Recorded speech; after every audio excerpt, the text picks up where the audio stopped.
कुछ जंगल डर नहीं देते, वो तुम्हें खा जाते हैं। शाहदरा घाटी का जंगल ऐसा ही था।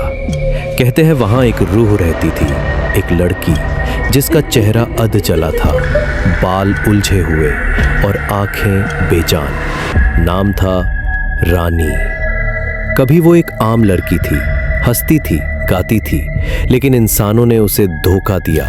एक रात उसे जंगल में खींचकर जिंदा जला दिया गया। उसकी चीखें उस जंगल में आज भी गूंजती हैं।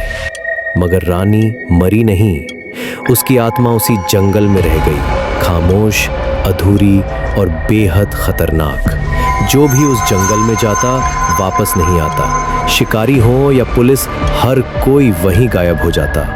एक दिन बरसात की रात एक जीप उस जंगल के पास रुकी। एक आदमी उतरा, गुस्से में भरा, खौफनाक चेहरा। उसके साथ था एक 13 साल का लड़का, आंखों पर पट्टी, बदन पर जख्म, डर से कांपता हुआ। वो आदमी लड़के को जमीन पर फेंकता है और गाड़ी लेकर भाग जाता है। अगली सुबह रानी वहां आई।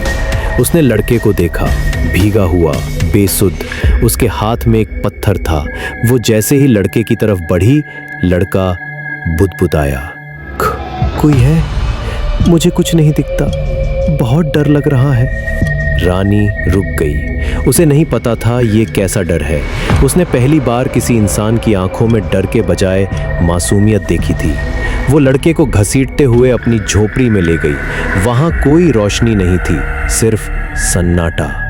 लड़का धीरे धीरे होश में आया और बोला, तुम बहुत चुप रहती हो, क्या तुम भी अकेली हो?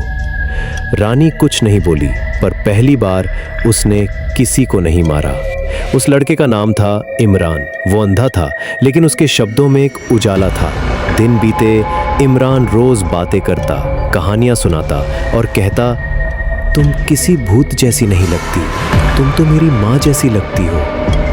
रानी के अंदर कुछ पिघलने लगा। एक रूह जो नफरत से बनी थी, अब ममता महसूस करने लगी थी। एक रात इमरान ने पूछा, क्या तुम मुझे